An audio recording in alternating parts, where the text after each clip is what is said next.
I think for me, I'm always an advocate that the best relationship we could have is our relationship to ourselves.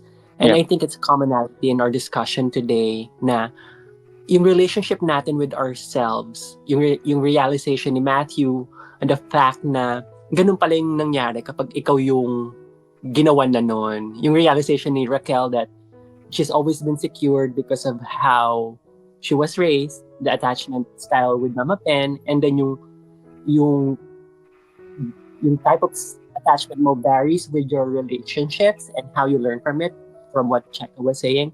It all boils down na nandun tayo sa aspect na we always ponder on our experiences, on how we could be a better person. Because that's the best way we could be if we're going to be in a relationship.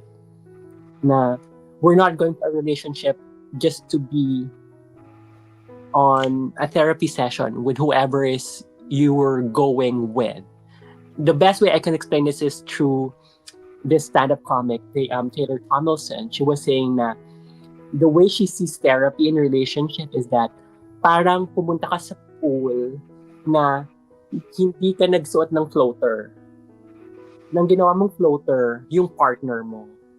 Na ikaw, nalulunod na, tapos, ang ginagawa mong floater, yung partner mo, hinihila mo siya pababa. So parang unfair for your partner kasi you're not doing your own job.